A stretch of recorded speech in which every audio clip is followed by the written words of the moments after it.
It don't care whether I'm good or not. It don't care whether I snore or not. It don't care which God I pray to. There are only three things in this world with that kind of unconditional acceptance: dogs, donuts, and money. Only money is better. You know why? Because it don't make you fat and it don't poop all over the living room floor. There's only one thing I like better: other people's money. Tentu kita semua tahu uang. Mata uang yang jadi patokan di dunia adalah US dollar. Bisakah Anda mencetak uang dolar? Tentu tidak bisa. Hanya ada satu lembaga di dunia ini yang punya hak monopoli untuk mencetak uang dolar.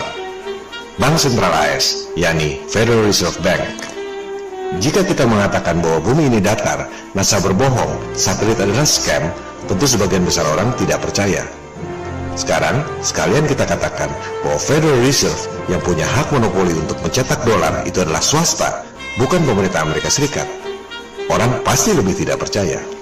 Lupakan sebentar soal NASA atau satelit. Ada swasta seperti Anda, tapi punya hak monopoli sebagai satu-satunya lembaga yang berhak untuk mencetak uang dolar. Tidak mungkin, bukan? Mari kita dengarkan penjelasan berikut. In order to begin to understand how our financial system works, we need to go back to the early 1900s, 1910 to be exact. Everyone at some point in their lives has heard of the Federal Reserve, but most likely don't understand what it is or how it works. The Federal Reserve, referred to as the Fed, is a central bank that many economists refer to as the biggest robbery ever enacted on the American people. Stop. Konteks pembahasan kita adalah apakah betul ada sekelompok kecil orang bisa menipu dunia. Yang Anda saksikan sekarang adalah bukan hanya menipu soal angkasa luar, tapi merampok warga Amerika Serikat dan menipu dunia tanpa disadari. The reason for this is because the Federal Reserve is neither part of the federal government, nor does it have any reserves. Yet, this single organization controls the money supply of the most powerful country in the world. On December 23, 1913, 2 days before Christmas, when most people in Congress were home with their families, the Federal Reserve Act was signed into law by President Woodrow Wilson. That single act, however small it may seem, transferred the control of our monetary system from our government into the hands of some of the wealthiest men in our country. Putting into law the Federal Reserve Act gave unlimited power to a few wealthy banking institutions in America. Disitulah kelihayan elit global. Mereka tahu cara mencuri start di Kongres sehingga RUU bisa disetujui. Tahun 1913 itu belum ada media online. Telepon pun masih jarang sehingga mereka bisa melakukan itu. Apakah tidak ada senator yang tahu dan protes? Tentu ada. Senator Charles Lindbergh Sr. adalah senator yang sangat disegani dan punya integritas yang hidup di zaman itu. Ia dikenal bukan hanya sebagai politisi ternama, tapi juga seorang pejuang yang berani melawan mafia di Minnesota. Lewat bukunya, Banking and Currency and the Money Trust, Lindbergh menulis, ketika Presiden menandatangani undang-undang itu, pemerintahan bayangan yang dijalankan oleh kekuatan moneter menjadi sah. Kejahatan pidana legislatif terburuk sepanjang masa terjadi akibat diberlakukannya undang-undang perbankan ini. Selanjutnya, Senator Lindbergh menulis, sistem ini adalah swasta, dijalankan hanya untuk memperoleh keuntungan yang sebesar-besarnya dengan menggunakan uang orang lain. Other people's money. The Fed has the power to issue currency, manipulate interest rates, and run secret bailouts. Yet Congress and the President are not allowed full oversight over this powerful organization. When testifying before Congress in 2009, Fed Chairman Ben Bernanke refused to disclose which institutions received trillions of dollars in these bailouts and loans, or give our representatives details about what deals were being made. So my question to you is, will you tell the American people to whom you lent $2.2 trillion of their dollars? Will you tell us who got that money and what the terms are of those agreements? Hundreds and hundreds of banks, any bank or that has access to the U.S. Federal Reserve's discount. Tell us who they are. No. Anda lihat dengan mata kepala sendiri Gubernur Bank Sentral ketika ditanya DPR kepada siapa dibagikan uang 2,2 triliun dolar atau 29.000 triliun rupiah itu diberikan, bisa menolak dan tak mau menyebutkan. Kebohongan NASA dan satelit adalah soal kecil dibanding soal ini. Apa dampak dari bailout di Amerika itu? Semua mata uang nilainya jadi turun. Gaji Anda boleh sama, tapi 1 juta rupiah sebelum dan sesudah bailout beda nilainya. Ini yang namanya perampokan, bankster, jauh lebih kejam dari rampok bank bersenjata. The problem is we have a privately owned central bank system in the United States disguised as a government-owned system. Now, if you look in the telephone book here in the Washington, D.C. area, you look up for Federal Reserve in the blue government pages, it's not there. It's in the white pages right next to Federal Express. It's a privately owned central bank.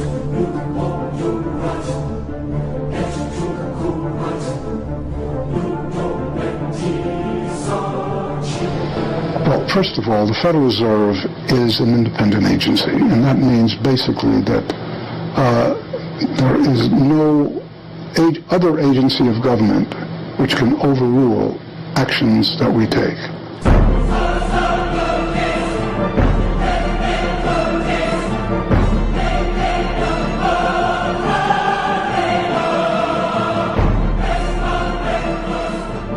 Under this fractional reserve scheme, we inevitably become debt slaves to a ruling class of financial elite, not because they are better or smarter than anyone else, but because they have rigged the system to benefit themselves at the expense of most people on the planet. Menciptakan sistem yang menguntungkan mereka, itulah kata kuncinya. Sama seperti soal satelit, bukan berarti yang beli satelit itu bodoh, tapi karena sudah menjadi sistem yang utuh. Orang pikir itu nyata. Jadi bukan masalah bodoh atau pintar, tapi masalah sistem. Orang tak sadar mengikuti sistem yang menguntungkan mereka.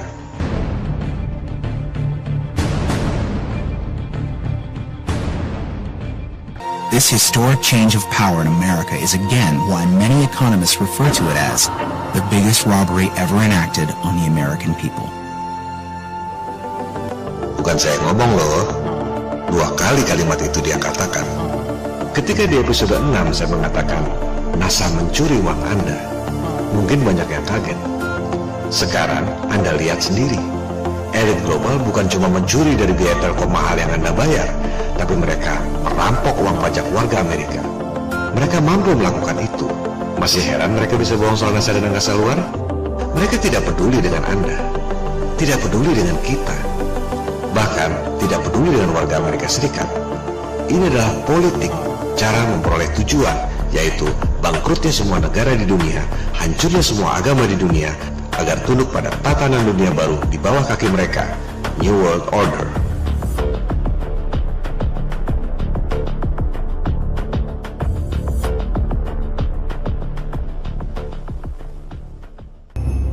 So, bagaimana bisa ada segelintir elit yang begitu kaya, berkuasa, dan jahat? Pada episode-episode lalu, kita sudah membahas timeline akar historis dari mulai Raja Nimrod tahun 2200 sebelum Masehi, Merovingian, dinasti Raja Prancis pertama, abad ke-5, Knights Templar, abad ke-11, The Medici, Godfather yang melahirkan abad pencerahan Eropa di abad ke-14. Kita sudah membahas bagaimana Knights Templar, sekelompok tentara miskin di Prancis yang logonya 1 kuda 2 orang, bisa menjelma jadi The Bank of Europe dengan kekayaan yang luar biasa lewat bisnis perang. Begitu pula dengan The Medici, yang lahir sebagai anak pedagang lokal biasa di Florenza, Italia, bisa menjadi Godfather abad pencerahan yang mengasuh anak-anak muda berbakat seperti Michelangelo, Leonardo da Vinci, Galileo, dan lain-lain. Sejarah kembali berulang, kali ini di Frankfurt, Jerman. Tahun 1769, ada seorang bankir pedagang emas yang tinggal di ruko lantai 5. Namanya Mayer Amschel Bauer. Ia penganut aliran mistik Freemason. Ia memasang jimat perisai merah, Rothschild dalam bahasa Jerman. Lafal Inggrisnya Rothschild. Ia pun berganti nama menjadi Mayer Amschel Rothschild. Melalui pergaulan secret societies, bankir dan pedagang emas itu menjadi kepercayaan salah satu keluarga terkaya di Eropa, monarki terkaya di Jerman, Pangeran William IX Hesse-Kassel. Ia adalah cucu Raja George II di Inggris, sepupu Raja George III, keponakan Raja Denmark, dan ipar Raja Swedia. Bisnis Pangeran William IX Hasse-Kassel ini adalah penyedia tentara bayaran. Dari sinilah Rothschild belajar bahwa perang adalah proyek, perang adalah uang. Maka Rothschild menjadi bankir pedagang emas yang juga berbisnis perang. Dari sini pula lah Rothschild belajar bahwa bisnis kredit yang paling menguntungkan adalah memberi hutang kepada raja-raja. Karena di samping memiliki aset yang banyak, para raja pun memiliki pendapatan yang pasti, yaitu pajak rakyat. Royal Kingdom memperoleh pendapatan dari royalty. Satu hal yang tak diajarkan di sekolah, di Eropa dan di negara-negara maju, yang namanya bank sentral yang punya hak mencetak uang di sebuah negara adalah swasta. Raja-raja dari zaman Knights Templar memang biasa berutang pada para bankir. Tradisinya memang begitu. Tak ada kerajaan zaman dulu yang mengurus moneter. Kerajaan hanya mengurus royalti. Urusan peredaran uang diserahkan pada ahlinya, bankir swasta. Bank sentral modern pertama di dunia adalah Bank of England. Didirikan tahun 1694. Milik swasta berdasarkan konsesi dari King William of Orange. Bank sentral Prancis didirikan tahun 1716, milik swasta. Dinasionalisasi 2 tahun kemudian, diswastakan kembali tahun 1800, dinasionalisasi lagi tahun 1946, diswastakan kembali tahun 93 bersamaan dengan terbitnya euro. Jadi jangan heran jika Bank Sentral Amerika Serikat itu swasta. Federal Reserve adalah bank sentral swasta ketiga di negara Amerika Serikat. Sebelumnya, pernah ada 2 kali bank sentral swasta di Amerika, First Bank of US dan Second Bank of US. Kita akan membahas soal ini nanti. Dengan menggunakan uang Pangeran William IX, bisnis keuangan Rothschild berkembang pesat dan mulai menjadi sentra keuangan Eropa dan kelak Amerika. Untuk menancapkan kuku kerajaan bisnis keuangannya, Mayer Amschel Rothschild mengirim 5 putranya ke 5 negara utama di Eropa: Jerman, Austria, Inggris, Italia, dan Prancis. Putra pertama, Amschel Mayer Rothschild, tetap di Jerman. Putra kedua, Salomon, dikirim ke Vienna dan mendominasi bisnis keuangan Austria. Nathan Rothschild, putranya yang paling cerdas dan dominan, dikirim ke London dan menguasai bisnis keuangan di Inggris. Karl dikirim ke Napoli, Italia, dan Jacob dikirim ke Paris, Prancis. Mayer Rothschild mewariskan bisnis kepada 5 anak di 5 negara ini dengan ritual masonik yang menggunakan ayat-ayat kitab Zabur atau Mazmur, yaitu Psalm 127. Ayat ini dulu digunakan oleh Nabi Daud ketika mewariskan kerajaan kepada Nabi Sulaiman. 1 Mei 1776, Rothschild membentuk kelompok satanik bernama Bavarian Illuminati. Bavaria adalah wilayah Jerman Tenggara. Lokasinya dekat 2 dari 5 wilayah operasi Rothschild, yaitu Frankfurt dan Vienna, Austria. Yang ditugaskan menjadi eksekutif adalah Adam Weishaupt, seorang profesor di Ingolstadt University. Rothschild mengumpulkan para intelektual seperti doktor, lawyers, hakim, gubernur, baron, ekonom, dan lain-lain yang bertujuan untuk menguasai keuangan dan pemerintahan. Perlu kita perjelas sekali lagi, tidak semua Freemason itu Illuminati. Ada ribuan cabang Freemason. Dari situ, ada banyak lagi cabang yang bernama Illuminati. Alumbrados di Spanyol misalnya. Kebanyakan Freemasonry hanya ritual-ritual keagamaan. Hanya ada 1 cabang Illuminati yang bertujuan menguasai keuangan dan pemerintahan, yaitu Bavarian Illuminati yang didirikan oleh Rothschild. Perhatikan tanggal lahirnya, 1 Mei 1776, 2 bulan sebelum kemerdekaan Republik Modern pertama di dunia, Amerika Serikat. 13 tahun sebelum berdirinya Republik Modern kedua di dunia, Prancis. 1 Mei adalah Hari Buruh yang dulu disebut Hari Komunis alias May Day. Bavarian Illuminati atau kita sebut Illuminati mendanai kelompok Jacobin atau Yakobin yang paling radikal dan berpengaruh dalam revolusi Prancis sehingga menjadi negara republik seperti yang kita kenal sekarang ini. Rothschild membangun markas Illuminati berupa Masonic Lodges Grand Orient di Prancis, lengkap dengan logo piramida terpancung yang biasa kita lihat pada uang dolar.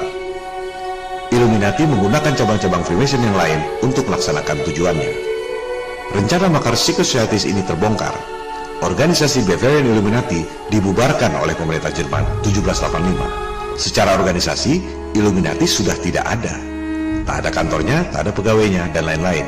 Illuminati berkembang menjadi ideologi. Novus Ordo Seclorum, New Order of the Ages, alias New World Order. Meski organisasinya sudah tidak ada, ideologi Illuminati tetap hidup dan sangat ditakuti oleh pemerintahan banyak negara di zaman itu. Tahun 1798, Profesor John Robinson menulis tentang ancaman ideologi Illuminati. Perhatikan judul bukunya. Ketika saya mengatakan bahwa elit global bertujuan untuk membangkrutkan negara-negara di dunia, menghancurkan agama-agama di dunia, itu bukan kata-kata saya, melainkan esensi dari buku Profesor John Robinson yang ditulis 218 tahun yang lalu. Illuminati adalah ideologi yang sangat menakutkan bagi mereka yang mengerti. Anda bisa mengakses secara online The George Washington Papers di Library of Congress. Anda akan menemukan tulisan tangan Presiden pertama Amerika, George Washington, yang ditulis tanggal 24 Oktober 1798. Presiden pertama Amerika itu mengetahui persis ancaman kelompok Illuminati yang dulu mendanai kelompok radikal Jacobin pada Revolusi Prancis. Illuminati lahir duluan sebelum lahirnya dua republik modern pertama di dunia, Amerika Serikat dan Prancis. Aliran Freemason mengakar pada budaya kedua republik pertama di dunia itu. Bukan berarti rakyat Amerika dan Prancis itu penyembah iblis, tapi hanya segelintir elitnya saja yang mampu infiltrasi ajaran-ajaran mereka dalam berbagai arsitek dan monumen. Begitu besar di depan mata, tapi orang tidak menyadarinya.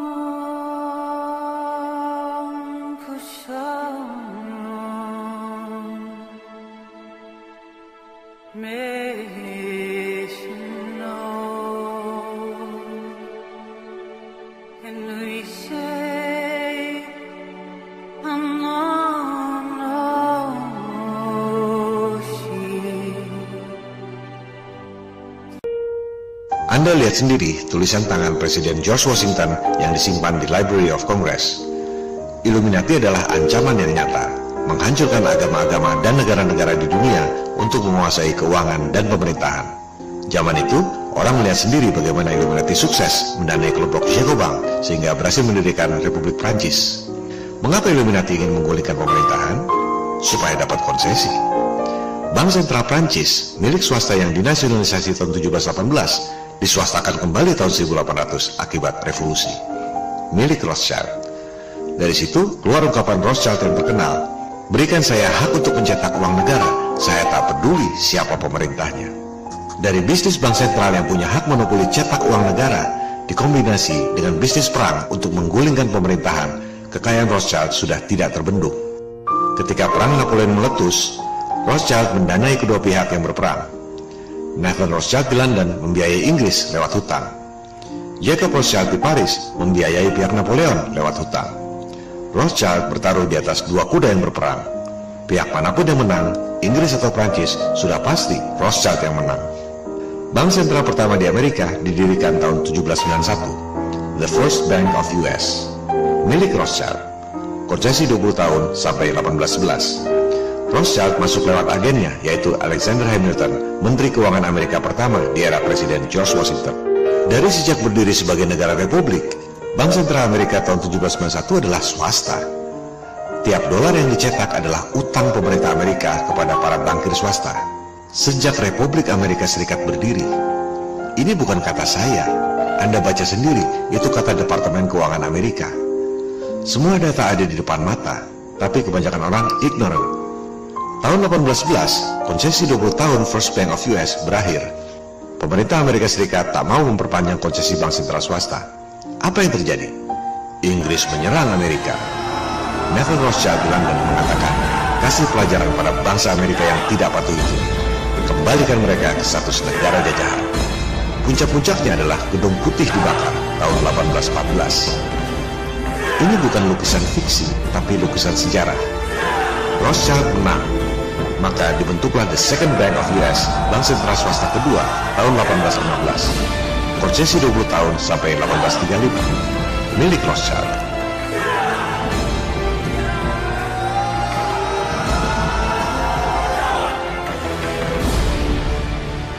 Tahun tahun 1815 itu, Rothschild sudah menjadi keluarga terkaya di dunia.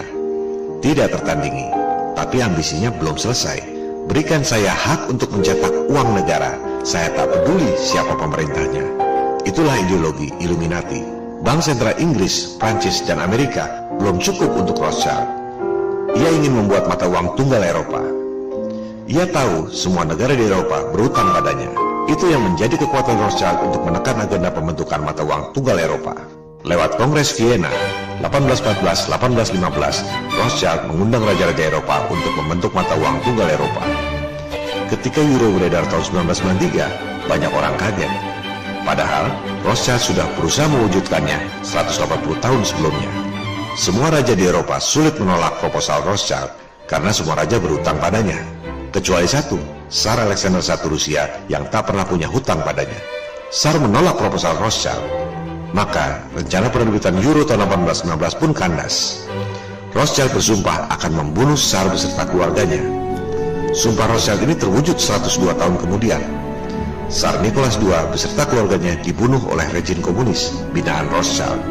Sebuah tragedi kemanusiaan dunia yang menyisakan misteri Putri Anastasia yang konon lolos dari pembunuhan keji itu. Kita akan kembali membahas soal ini. Tahun 1848 ada 3 hal bersejarah yang dilakukan keluarga Rothschild yang merubah dunia untuk selamanya. Pertama, Rothschild mendanai agen Illuminati, Giuseppe Mazzini, untuk memimpin revolusi Italia. Perang adalah uang. Mazzini dikenal sebagai pionir rejim fasis di Italia yang kelak diikuti oleh fasisme Hitler di Jerman. Dari sepak terjang Mazzini kemudian lahir istilah mafia. Mafia adalah singkatan dari Mazzini Autorizza Furti-Incendi Avvelenamenti. Indah sekali kedengarannya, yang artinya Mazzini memenangkan pencurian, pembakaran, dan peracunan. Itulah mafia. Jika mafia ditakuti di seluruh dunia, Rothschild adalah cukong yang mendirikan sejarah mafia di dunia. Bukan cuma gangster, tapi jauh lebih kejam, bankster. Kedua, tahun 1848 itu, Rothschild mendanai pembuatan master plan bagaimana agar kelompok kecil orang bisa menguasai dunia lewat perekonomian. Nama platformnya The Protocols of Zion. Ketiga, masih di tahun 1848 itu, Rothschild mendanai pembuatan master plan untuk menjatuhkan Tsar Rusia. Maka ditunjuklah cucu sepupu istri Nathan Rothschild untuk membuat doktrin komunis, Karl Marx. Orang berpikir Karl Marx adalah orang Jerman atau orang Rusia. Padahal ia adalah orang Yahudi, putra dari Herschel Mordecai. Karl Marx tak ada hubungannya dengan negara-negara komunis. Ia hanya menulis buku untuk memprovokasi kaum buruh dan proletar di Rusia agar berontak dan membunuh Tsar Rusia sesuai sumpah Nathan Rothschild. Maka dibakarlah kemarahan kaum buruh dan proletar di Rusia. Janji-janji sorga bahwa sistem komunis akan membawa kesejahteraan bagi kaum buruh dan tani. Ia tak peduli bahwa sistem itu akan gagal. Yang penting bagaimana caranya menggulingkan Tsar sehingga Rothschild punya kekuasaan di Rusia.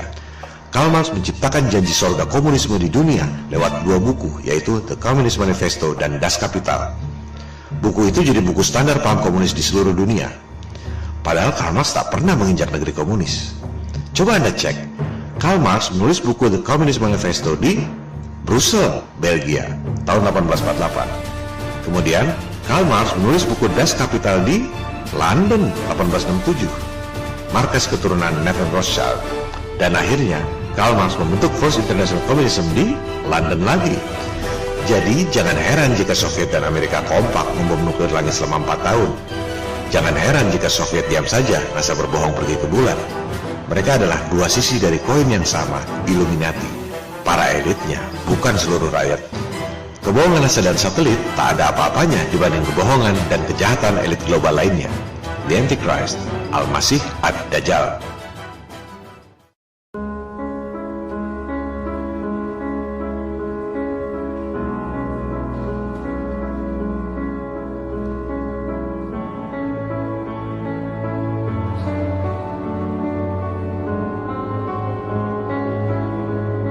Untuk menancapkan kuku di Amerika, Rothschild mengirim seorang agen, Jacob Schiff, yang dijuluki The God of Wall Street. Jacob Schiff kemudian membiayai semua konglomerat Amerika saat ini.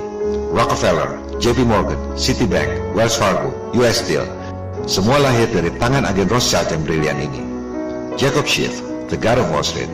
Dari sinilah lahir apa yang kita sebut sebagai elit global. Sejak awal abad 20 itu, Rothschild lebih banyak ada di belakang layar. Yang tampil dominan adalah Rockefeller dan JP Morgan. Jangan harap lihat nama-nama mereka sebagai daftar orang terkaya dunia versi Forbes, Fortune, dan lain-lain. Itu semua dihitung dari pajak. Elit global justru menyembunyikan aset-aset mereka. Mereka yang punya bank-bank di Swiss, Cayman Island, dan lain-lain. Surga penyimpanan uang bagi para koruptor dan mafia. Seperti dijelaskan di awal, setelah konsesi Second Bank of US berakhir 1835, Amerika tak lagi memiliki bank sentral. Uang dolar diterbitkan oleh bank-bank daerah dan oleh pemerintah. Bagaimana caranya supaya Amerika punya bank sentral swasta lagi? Elit global menerapkan strategi menciptakan kekacauan untuk mengegolkan agenda. Order out of chaos. Taktiknya adalah problem, reaksi, solusi. Bikin problem atau krisis. Rekayasa reaksi, propaganda lewat media. Dan pura-pura menawarkan solusi. Padahal solusi itu adalah agenda yang sudah dirancang dari awal. Bankster ini sama seperti preman pinggir jalan. Bagaimana caranya supaya preman dapat duit dari kendaraan yang lewat? Dia bikin problem, tebar paku di jalan. Begitu ada kendaraan kempes, bannya kena paku, dia bereaksi, pura-pura menawarkan solusi, jasa tambal ban, sambil getok minta harga tinggi. Padahal memang itu agendanya dari awal. Taktik membuat bank sentral swasta persis seperti itu. Amerika sudah 75 tahun tak punya bank sentral sejak dibubarkan tahun 1835. Bagaimana caranya supaya ada bank sentral swasta lagi? Problem, reaction, solution. Tahun 1907 mereka bikin problem. Jacob Schiff pidato di Kongres, kalau tak ada bank sentral, maka perekonomian Amerika akan runtuh. Setelah itu, JP Morgan dan Rockefeller bikin isu, seolah-olah ada bank yang kesulitan likuiditas. Terciptalah ras beneran, Panic 1907. Begitu mudahnya membohongi orang-orang, sebab JP Morgan dan Rockefeller memiliki media-media cetak. Rakyat Amerika panik, tercuci otaknya. Memang betul harus ada bank sentral, pikir mereka. Maka ditunjuklah Nelson Aldrich, mertua Rockefeller, sebagai ketua komite penyusunan undang-undang bank sentral di Senat. Cerita selanjutnya adalah apa yang Anda saksikan di awal episode ini. Itu sebabnya Undang-Undang Federal Reserve 1913 disetujui. Janji sorga untuk menstabilkan moneter dan mengembangkan bisnis. Hasilnya, langsung Perang Dunia I beberapa bulan kemudian, 1914. Tak akan ada perang dunia jika tak ada yang mendesain. Order out of chaos. Problem, reaction, solution. Apa agenda rekayasa Perang Dunia I? Dendam lama Rothschild. Gulingkan kerajaan Rusia. Bunuh Tsar beserta keluarganya. Sebuah negara tak bisa disebut sebagai negara yang berdaulat jika tak ada pengakuan dari negara lain. Begitu pula dengan negara baru, komunis Uni Soviet. Coba Anda cek, negara mana yang pertama kali mengakui kedaulatan Uni Soviet? Inggris, tahun 1922. Negeri Neville Rothschild. Sumpahnya terkabul untuk membunuh Tsar beserta keluarganya. Soviet adalah negara rekayasa ciptaan Rothschild lewat paham komunisme yang diciptakan oleh cucu sepupu istri Neville Rothschild, Karl Marx. Jadi jangan heran jika Soviet dan Amerika Serikat kompak sama-sama bikin space program palsu. Program angkasa luar dibutuhkan oleh para elit di Amerika dan di Soviet supaya anggaran defisit dan utang pada bank sentral swasta. Mereka tak peduli dengan rakyatnya. Begitu Soviet bangkrut tahun 1989, coba lihat apa yang dikatakan oleh Presiden Gorbachev. New World Order. Dunia ini panggung sandiwara, ceritanya mudah berubah. Masih heran mereka bohong soal satelit? Bank adalah jantung perekonomian. Cetak duit yang banyak, salurkan kredit bunga rendah ke masyarakat. Tentu orang senang punya banyak duit. Semua berhutang ke bank menjaminkan rumah dan aset-asetnya. Setelah itu, ketatkan likuiditas. Naikkan suku bunga. Macetlah semua kredit. Bank menyita aset rakyat. Peristiwa ini disebut The Great Depression. In the 1920s, Americans were enjoying the fruits of a new prosperity. For those who had money, it was a time to get rich quick. Believing they could only win, 1 million Americans had their money in the stock exchange. In just 4 years, their shares roared up 400%. Then, on the morning of October the 24th, 1929, the unthinkable happened. It was just down, down, down. The market kept going down. Peristiwa Panic 1907 terulang kembali jadi The Great Depression 1929.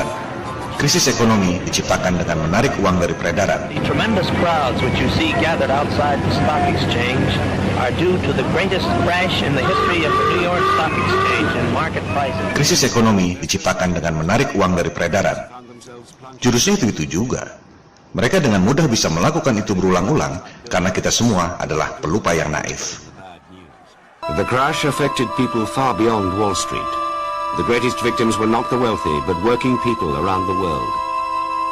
Capitalism had promised progress and prosperity for all. Instead, it delivered mass unemployment and the breadline. Within a year, 2.5 million had lost their jobs.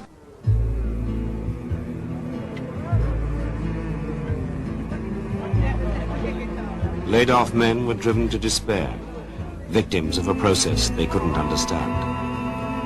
We haven't got no work, we can't get no work, we're looking for work. We can't get no work, but we will by someday in the future. Mereka tak punya belas kasihan. Mereka merasa ditakdirkan untuk menjadi Tuhan di dunia dan kita semua adalah budak-budaknya. Sekte iblis, Illuminati. In Chicago, the new poor tore the wooden blocks from the city streets to use as fuel.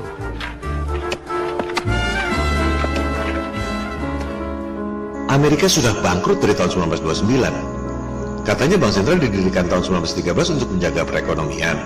Yang ada justru merampok rakyatnya sendiri. Apakah bangsa Amerika sebodoh itu?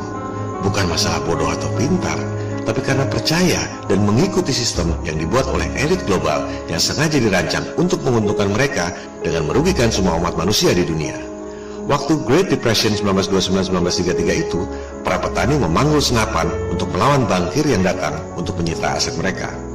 Zaman itu, bandit perampok bank menjadi pahlawan, simbol perlawanan terhadap ketidakadilan. John Dillinger contohnya. Selesai merampok bank, ia berbaur dengan masyarakat. Dan tak ada masyarakat yang mengadukannya pada polisi, karena perampok bank itu dianggap sebagai pahlawan yang melawan sistem yang korup. Para bankster ini belum puas dengan menyita aset-aset rakyat yang dijaminkan ke bank. Mereka tambah dengan merampok emas milik rakyat. Caranya lewat kepres yang diterbitkan oleh Presiden Roosevelt, salah satu pentolan Illuminati. Rakyat harus menyerahkan emas yang dimilikinya dengan alasan untuk menyelamatkan perekonomian.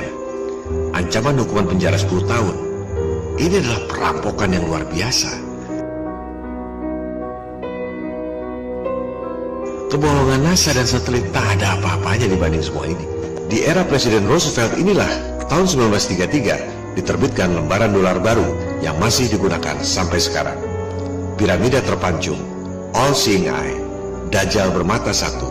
Gambar-gambar itu bukan budaya Amerika. Jika Anda melihat kamus, Anda akan paham arti anagram, rahasia huruf kata yang diacak di beberapa kalimat. Pada kalimat yang tertera di lembar dolar itu, Anda akan menemukan anagram Mason, Novus Ordo Seclorum, New Order of the Ages, New World Order. Gambar-gambar itu sama sekali bukan budaya Amerika, tapi budaya sekte iblis Illuminati. Ini menunjukkan bahwa tahun yang tertera di situ, 1776, bukan mengacu pada hari kemerdekaan Amerika, tapi pada hari lahir Illuminati, 1 Mei 1776. Figur Presiden Roosevelt ini berkacamata dan mengisap pipa oleh orang-orang Inggris dijadikan parodi sebagai penjahat Batman, Penguin. Other people's money. Elit global belum puas dengan semua itu. Maka dirancanglah Perang Dunia Kedua yang meletus masih dalam era Presiden Roosevelt. Problem, Reaction, Solution. Apa agenda tersembunyi yang seolah menjadi solusi Perang Dunia II?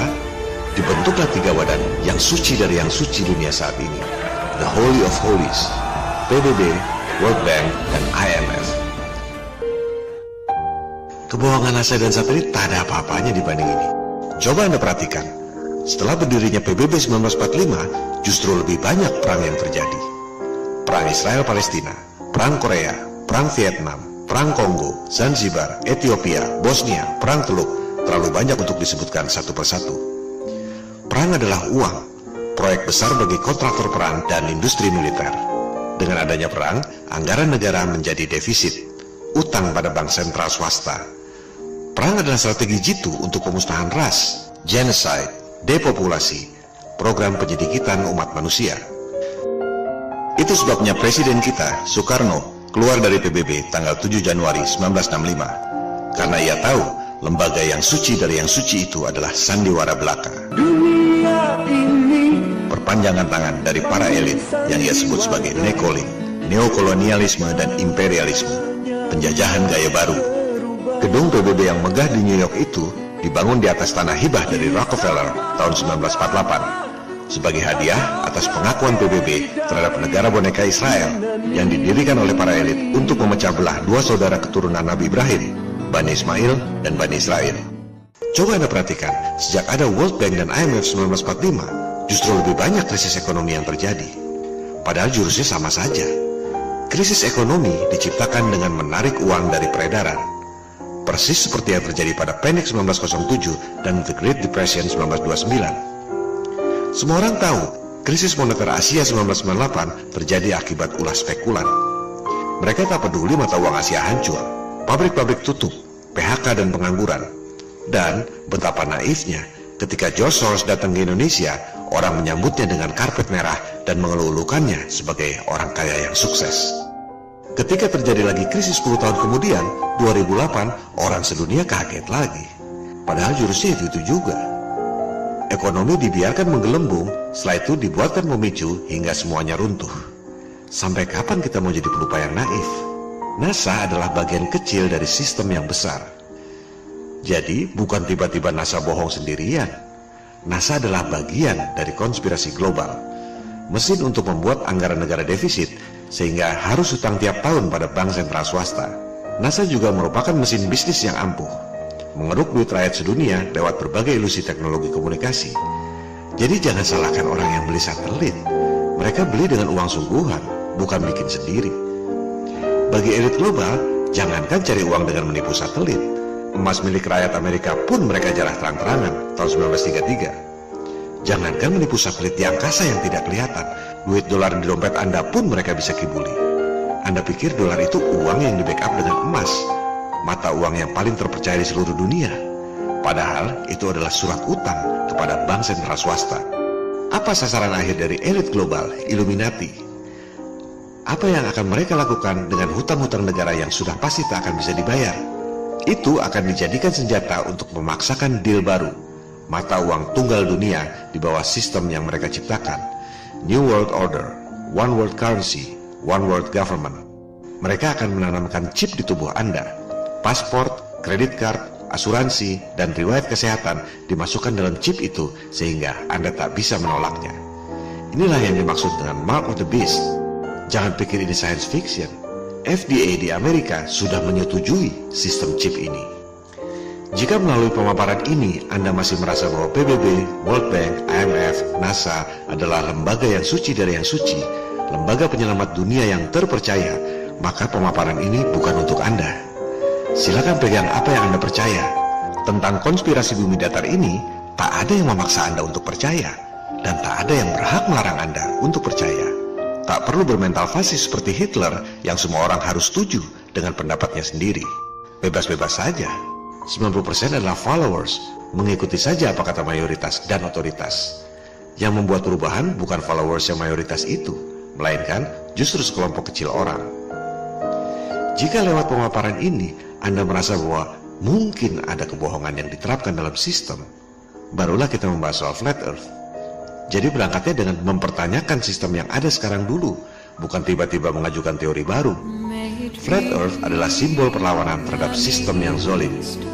Pada episode terakhir, realitas flat earth, kita akan simpulkan apa yang sebaiknya dilakukan. Kepada siapa sebaiknya flat earth didiskusikan, tak perlu pada semua orang. Setelah itu, kita akan simpulkan beberapa pertanyaan tentang flat earth, seperti matahari dan bulan, siang dan malam, pergantian musim, meteor, apa yang ada di perut bumi, dan lain-lain. Terima kasih.